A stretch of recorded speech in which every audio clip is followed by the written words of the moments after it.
برادر عزیز، این حیاتی که من تو داره، این خانه و دری که من تو داره، این فرزندانی که من تو داره، همه نعمت الله.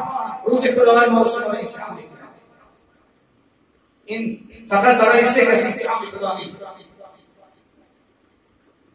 خلق الموت والحیات لیبلوکم. این حیات برای امتحان است. این حیات داشته باشید. هرگز سستی نکنید در امتحان خداوند. خداوند در این یک آیت به ما شما خبر داده است که اگر در نعمت‌هایی که من برای شما دادم، در این نعمت‌هایی که من برای شما فراوان دادم، اگر شکر گزاری کردیم، الله میگه من تو را زیادش میکنم. و الا اگر نافرمانی کردیم، کفرانش کردیم، خدا میگه در این آیت که من شما را به عذاب دردناک مسلط می‌سازم. بله، هر یک نعمتی که هست این از جانب الله هست، شکر می‌باید. از جمله نعمتی که امروز ما و شما داریم که خیلی قیمت ارزشی کلان دارد، این صلح و ثبات و دینجی آرامی کشور است. هر یک فرد مسلمان، هر یک فردی که در این کشور زندگی می‌کند باید این نعمت را قدردانی کند و شکر اون را بجا بیاورد. خداوند به حضرت ابراهیم که درباره شکر او به ما و شما گوشزد می‌کند، اعوذ بالله من الشیطان الرجیم ان ابراهیم کان امة قانتا لله حنیفا ولم اکن من المشرکین. یعنی خداوند در این یک آیه ما و شما را بار دیگر گوشزد می‌کند و می‌گوید خصوصا به یهودا، به همان مشرکین که ای مشرکین و یهودهایی که امروز شما ادعا دارید که شما پیرو حضرت ابراهیم هستید. حضرت ابراهیم خود یک پیشوا بود، جامی جمع کننده اخلاق و فضایل اخلاق نیکو بود. حتی خدا میگه ولم یکن من المشرکین، و از مشرکین نبود. شاکر لانعمه اجتباه و هداه الى صراط مستقیم. خداوند میگه حضرت ابراهیم شکرگزار بود. هر نعمتی را که من به او میدادم، این خلیل من شکر میکرد. وقتی که شکر میکرد ما او را به همین خاطر او را برگزیدیم و هدایتش کردیم و به نعمت جاودانی خود و به بهشت او را رسانیدیم. از روی چی؟ از روی شکر. حتی خداوند قصه حضرت نوح هم بیان میکنه، اعوذ بالله من الشیطان الرجیم ذریة من حملنا مع نوح انه كان عبدا شکورا. یعنی خداوند منت میکنه با اون قومی که با فرزندان اون قومی که الله اونها را قدرهای بابیهای اونها را از غرق شدن نجات داد، در کشتی حضرت نوح اونها را سوار کرد. از ما و شما که فرزندان ما هستیم، خداوند به ما و شما منت میکنه شما از ذریات همون گروهی هدایت یافتگانی بودن که من اونها از غرق شدن یعنی نجات دادن. برای شما ضرور است که یعنی شکر این نعمت را کنید. برای ما و شما ضرور است که پیروی از همون حضرت نوح که او یکی از بنده های بسیار شاکر بود باید به مثل شکرگزار باشیم. یعنی نعمت‌هایی که خدا به ما داده است، خصوصا من بیان میکنم این سرعت اینجی آرامیه باید شکر کنیم. حتی خداوند قصه حضرت سلیمان میگوید اعوذ بالله من الشیطان الرجیم قال هذا من فضل ربی لیبلونی اشکر ام اکفر ومن شكر فإنما يشكر لنفسه ومن كفر فإن رب الغني كريم. همون زمانی که حضرت سلیمان که هم پیغمبر بود و هم پادشاه بود، وقتی که بلقیس را وقتی اون زنی که در یک جا پادشاهی میکرد را دعوت کرد،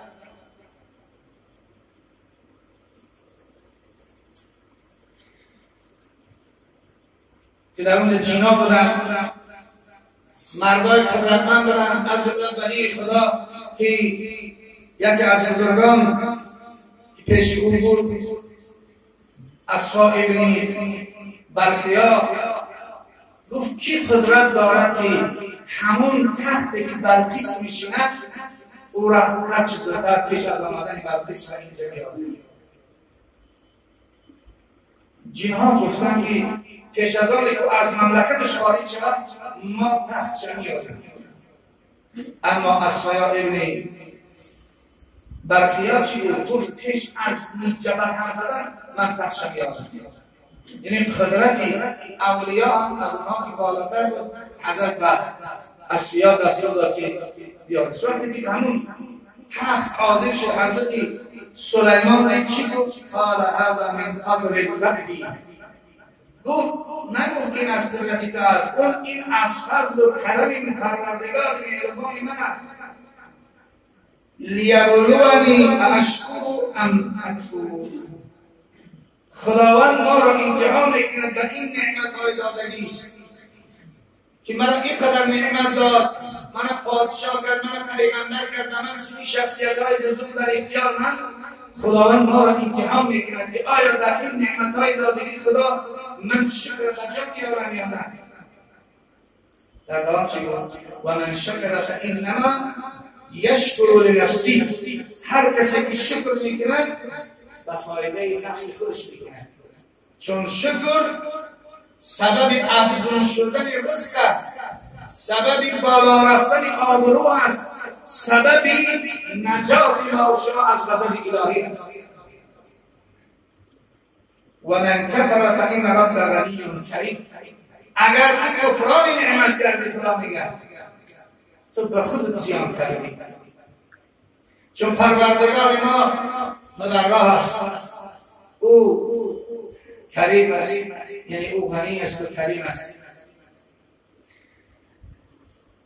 در جای دیگر خدا میگه فاذکرونی اذکرکم واشکروا لی ولا تکفرون. شما ای بندگان من را یاد کنید تا اینکه من الله شما را یاد کنید و شکر کنید، شکرگزاری کنید و کفران نعمت نکنید. گفتن که شکرگزاری سبب افزون شدن هم مال است، هم عمر است، یعنی زیاد شدن همش در شکر وابستگی دارد. حتی رسول اکرم صلی الله علیه و سلم منجی عالم و رحمت للعالمین برای ما و شما تعلیم می‌دادند که بعد از 5 وقت نماز این دعا را کنیم: اللهم اعنی علی ذکرک و شکرک و حسن عبادتک.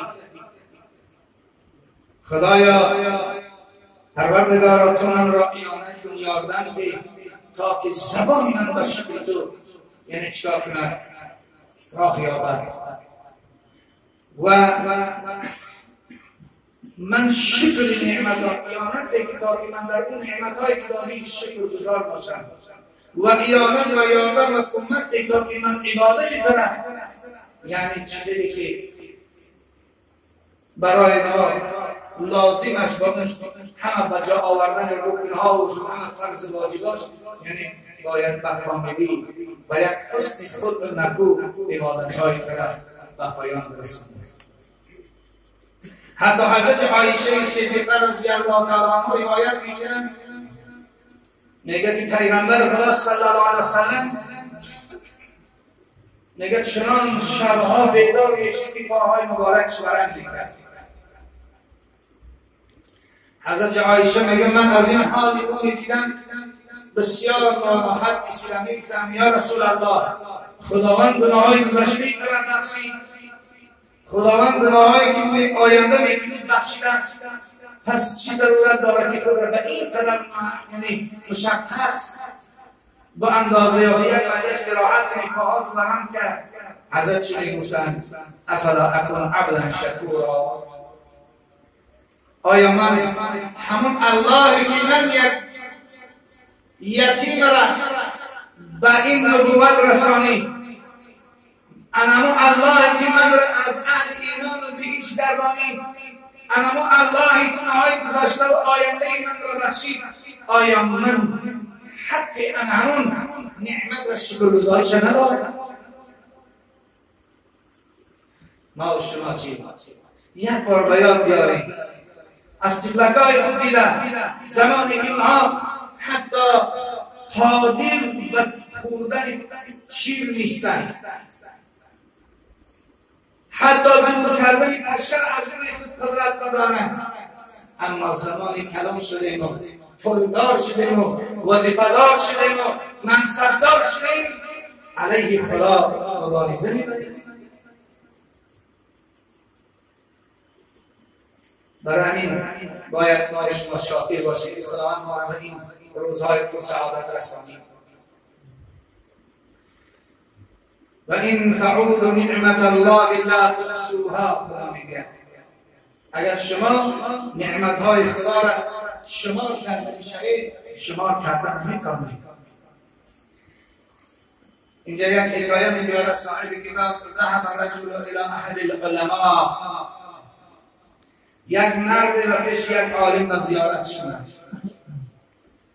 و شکا الیه فقرا، پیش عالم شکایت کرد که در حق من دعا با خدا من تنگدست کرده، کم بغل کرده، بیچاران کرده و من از دیگران چی کمی دارم؟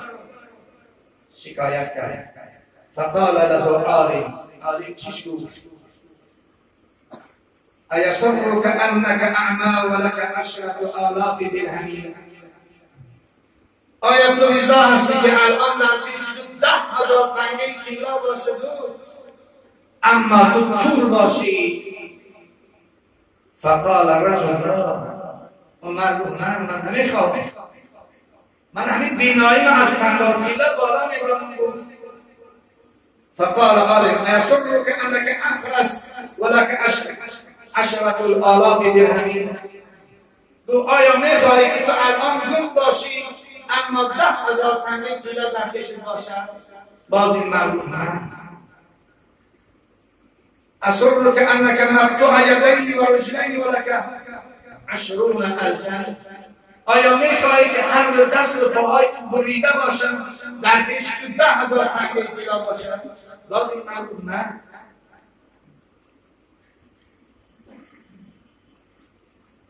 باز گفت اسرک انک مجنون ولک 10,000 درهم، آیا میخواهی که تو دیوانه باشی و اما در پیش 10,000 تنگه طلا باشه؟ باز گفت نه.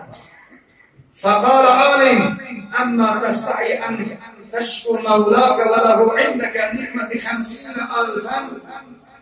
گفت پس حیات نبانی خدا، الان دیدی که تو 50,000 تنگه طلا بدی، اعضاء ایواز کردن رو نخواستی، چقدر نعمتهای دیگری داری که ولی ما شما نکردیم. از خدا و شرط دارد. فعرف رجل مدى نعمت الله علیه و ظل یشکر ربه و یرضى بحاله ولا یشتکی الی احد ابدا. بعد از این وقتی که نعمتهای خدا را دانست، بعد از آن پیش پروردگار شکر کرد، دیگر هرگز پیش هیچ انسان از روی بینوایی و بیچارگی رو شکایت نکرد. چی نعمت‌هایی داریم؟ ما باید شکرگزار باشیم. ما شکرگزار باشیم که با این چشم‌های زیبا جمال فرزندان رو می‌بینیم، شمشیدن و روح شدن رو می‌بینیم. ما باید شاکر باشیم که این زبان ما، یعنی زبان معاشرت است، گفتگو داریم، کسی راز ما را میشنود. ما باید شاکر باشیم که با این پاها به جای لازمه رو میریم، اما شکر کردن نتوانستیم. برو شکر یزدان که این تنگ دست، برو شکر یزدان کن ای تنگ دست که دست بر اساسا تنگ بر هم نبست. برو شکر یعنی الله کو که خدا بطی همه نعمت را داد که دستی در اساسا گفتن داد یک آهنی که نروش نش میگن و همون دستی ترنه بستند در توی زندان باشی انمی شکلی آزادی تکن انمی شکلی تنصیحاتی تکن انمی شکلی نعمت امروز صبح ثبوت کن مکن ناله از بینوایی بسی چوبی سکوت بینت کسی وقتی که امروز خود بینوایی یه بار دیگر دیگرها رو ببین